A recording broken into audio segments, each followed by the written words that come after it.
안녕하세요. 서정욱입니다.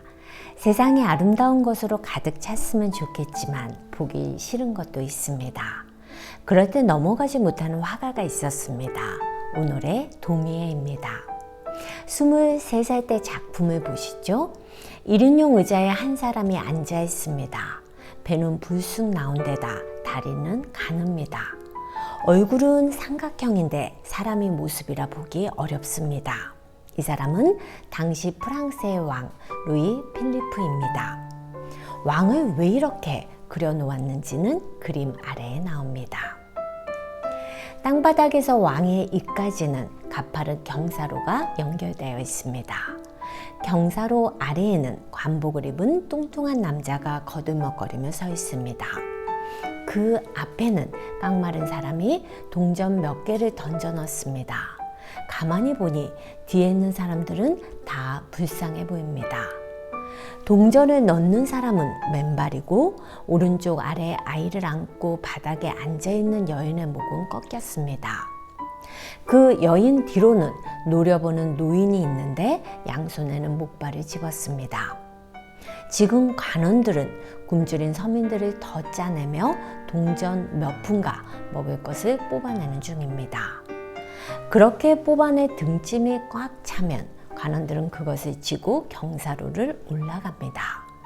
쭉 올라가면 끝에는 루이 필리프 왕의 입이 있고 그 속으로 모든 것은 빨려 들어갑니다. 재미있는 것은 경사로 아래에 있는 사람들입니다. 행색을 보면 번듯합니다. 그 사람들은 모두 위를 쳐다보는데 올라가는 등짐에서 떨어지는 동전과 곡물들을 받아먹는 것입니다. 누구나 계속 먹으면 배설을 해야 합니다. 루이 필리프 의자 아래를 보면 뭐가 막 떨어지고 있는데 글이 적혀있는 종이와 장식 같은 것입니다. 그리고 옆에는 귀족들이 줄 지어서서 떨어지는 배설물들의 경위를 표합니다. 저 종이는 엄청나게 지출되는 정부 재정 관련 서류들이고 장식은 훈장 같은 것입니다. 서민들이 세금을 끝없이 먹어 거인이 돼가는 왕은 배설물들로 귀족의 환심을 사고 귀족들은 그것을 먹으며 왕을 보호하는 것입니다. 인간이 추악한 모습을 보면 가만히 있지 못하는 사람이 오늘의 도미에입니다. 그는 이 그림을 석판화로 찍어냅니다. 작품은 1831년 12월에 출판되고 오늘의 도미에는 경찰서에 끌려갑니다. 그리고 정부에 대한 증오와 경멸을 선동하고 왕을 모독한 혐의로 기소되어 500프랑의 벌금과 6개월의 징역형을 선고받습니다. 이 작품의 제목은 가르강티아입니다. 대중들은 오늘의 도미에의 풍자화를 보고 열광했습니다.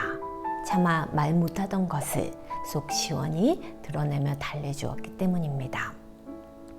두 도둑과 당나귀는 프랑스 작가 장드라 퐁텐이 우화 중 한 장면입니다. 두 사람이 싸우고 있습니다. 아래 깔린 사람은 그만하라며 손사래를 치고 위에 있는 사람은 왼손으로 목을 잡고 때리려 합니다. 이들은 둘 다 도둑입니다. 훔친 당나귀를 자기 것이라고 우기다 몸싸움까지 난 것이죠. 그런데 승부가 나면 뭐합니까? 훔친 당나귀는 다른 도둑이 타고 가는 중입니다. 저 멀리 어두운 곳에 있습니다. 작품 변호에는 열심히 변호하고 있는 변호사가 그려져 있습니다. 그런데 얼굴을 보세요. 흉측하게 찌그러져 있죠? 정직해 보이지 않습니다. 변호사 앞에는 피고가 있습니다. 그런데 얼굴이 우스꽝스럽습니다. 실제 죄는 졌는데 약삭 빠르게 빠져나가려는 것은 아닐까요? 이들 뒤에 작게 그려진 사람들은 배심원입니다. 그들은 사건에 관심도 없죠. 오늘의 도미에는 법정에 관한 작품을 많이 남겼습니다. 그에게는 사회 지도층에 대한 불신이 있었습니다. 오늘의 도미에는 별로 드러내고 싶지 않은 인간이 흉한 이면을 너무 잘 그렸던 풍자화가입니다. 그림 자체가 아름답지는 않지만 모두에게 돌아볼 기회를 주는 것이 그의 작품입니다. 두 도둑과 당나귀와 작품 변호는 오르세 미술관에 있습니다. 다음 시간에도 좋은 작품을 소개해 드리겠습니다.